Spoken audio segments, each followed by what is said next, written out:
жауап бермесек бақа суға батып кетеді балалар. Сол үшін дұрыс жауап береміз. Сөйленген сын есімді тап.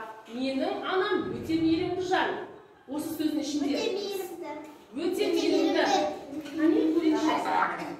Тамаша, керемет. Сөйленген сын есімді тап. Менің сүйікті түстері қызыл сары. Қызыл сары. Дұрыс. Сын есімді тап. Піл, жарық, күрек. Қане көрейікші. Тамаша балалар, біз бақаны қайда шығардық? Жағаға шығардық, иә? Керемет балалар. Жарайсыңдар. Бүгін сабаққа тамаша қатыстыңдар сендер. Ал балалар, енді сағатымызды істейміз. Жаңа екі сұраққа екі тапсырманы орындадық, иә? Сол орындаған балалар сағатымызды біреуге жылжытамыз.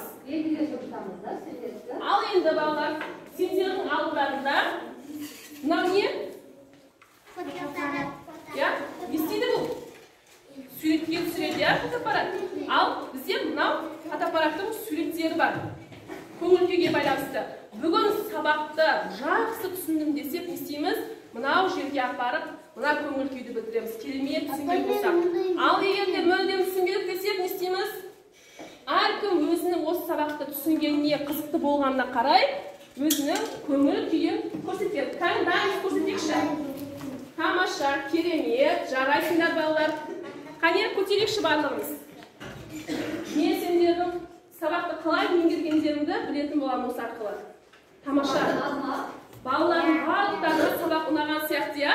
Барлықтары көңілді смайликті көрсетіп тұр. Тамаша балалар. Мен де сендердің сабаққа жақсы қатысқандарың үшін көп рахмет айтамын. Бүгін сабақ ұнады ма сендерге?